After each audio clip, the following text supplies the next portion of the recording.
sketch. Welcome back, everybody. In his defense, President O never claimed to know diddly squat about the economy, but boy, he sure wasn't kidding. Under O, America's debt has increased $7 trillion, and get this, by the end of his term, Obama's debt will be more than the entire 43 presidents preceding him. Under O, America underwent our first ever credit downgrade. Under O, for the first time in 142 years, America will lose our global dominance when China takes over as the world's largest economy. And remember this ad, it's not so funny anymore, is it?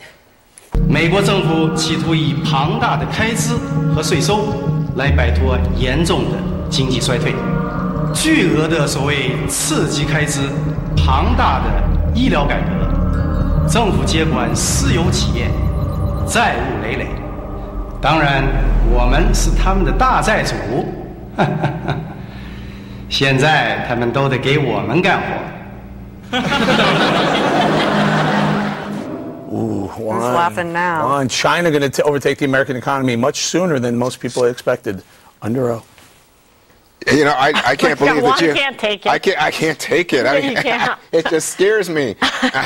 But I must say that although I think the Chinese economy is growing and our economy has not been doing all that great, so I'm with you on that part, I think the basis of this is totally bogus, and I noticed that I'm backed up even by the American Enterprise Institute, which says that this new way of comparing the numbers, which is not based on gross domestic product GDP, but on something called PPP, purchasing power parity, is actually way out of line. I mean, you don't know what something costs in China or some third world country versus what it costs in the United States. That's what this is about. But I must say, it appeals to all of our fears that America is not the economic superpower that it's been since, I believe I read, the 1800s when we overtook Britain as the number one economy in the world. Eric's favorite year. Yeah. Bob, Is that right? A good year, Bob. Yeah, Bob. Bob covered it. KG, although Juan points out there's a new way of doing the math on it, but they are going to overtake us. Yes, I mean, right or wrong, they're crossing the finish line first in this total hair race because, yeah, there's some factors at play here, like the manipulating of their currency. But besides that, they also are doing better than we are. So we have to look at that. Why is it? Can we do some self-examination, some reflection, perhaps, one, and say, maybe we have too much regulations. Maybe we're stifling entrepreneurship in this country. Maybe our taxes are too high. We have practices that are not business-friendly. And then you add on things like health care, which has been an excessive and undue burden the way it's been handled for businesses and for people trying to employ in this country. I'm not surprised that this has happened. And Bob Beckel told me it was going to be like this. You got either one of you. China the winner.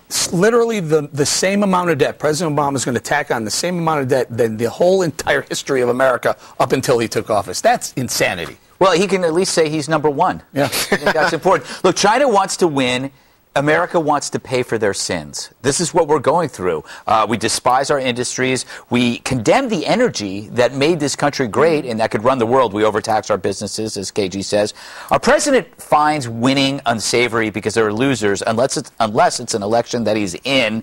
It's a campus mentality that has graduated to the White House. If America's at the root of all that's evil in the world, then it deserves to lose. But who replaces us? China. This is why elections matter. This is why we need somebody who will usher in a rebirth of exceptionalism and stop obsessing over social ills, worrying about Sandra Fluck's pills. Yeah, we while had that China, I mean, they laugh at the the petty things that we get involved in. Yeah, they do. Or actually, they just don't have the problems we have because they haven't reached that point. They don't regulate. We had our chance to put Romney in, and we didn't. No minimum wages. Dana, can you help solve this problem? Can you change it? Can you get the ball back in our court? Me, myself, and I? Well, do you have any suggestions? Okay, I don't think it's President Obama's fault.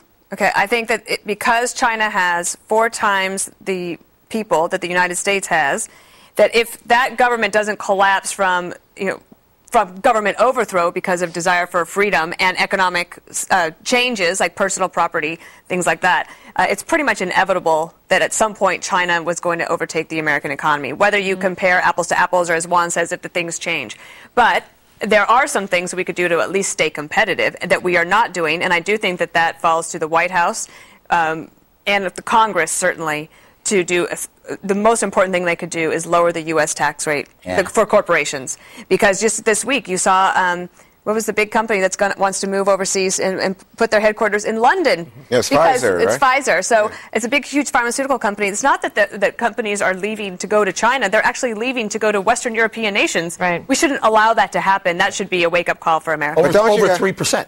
They want to move their and whole actually, operations in President Obama's defense, percent. it was not President Obama who said he didn't know anything about the economy. It was actually John McCain. It was a quote of his during the 2008 election where everybody just sort of I'll panicked hang about that that. up. But let me just say... Well, I've never heard him say he does know something about the economy. Okay, fair Yeah. Okay. But let me just say, for all the kind of mournful feeling we have about our economic condition, I'd rather live in the United States. Absolutely. I don't know if you want to run and live in China. Go. Yeah, What? come on, Juan. Get out of here. I want my children educated in this country. Their schools can't compete with our schools. Come on. I believe in democratic principles, and we get hung up on some of these schools in China are very good. Not as good as you find a university in China to compete with our top universities. People come They to seem all to be over the doing world. pretty well. Oh no! They're studying different things. You want one simple thing that they can do from any administration, whether it's Obama or the next administration. You want one simple tweak of the tax code that you could do that would make this country, put us back on top for life. Frack. Let everyone repatriate. Every corporation repatriate their profits back to the United States at a 0% income tax. They're taxed already over there. Let them bring the profits back, and that would make us #1 for life. I can think of five Whoever people we the could do that candidates with. in 2016, Republican or Democrats, should take that as one of their policy platforms, and they could run on it. Even if they couldn't get it passed through Congress, it would actually be a good Wait a minute. thing. More money for the rich. More money for the rich. No, to put back into the system. More money for America. All right, we're going to leave it right there. Doesn't go into a Ahead, the vacuum. free speech police are...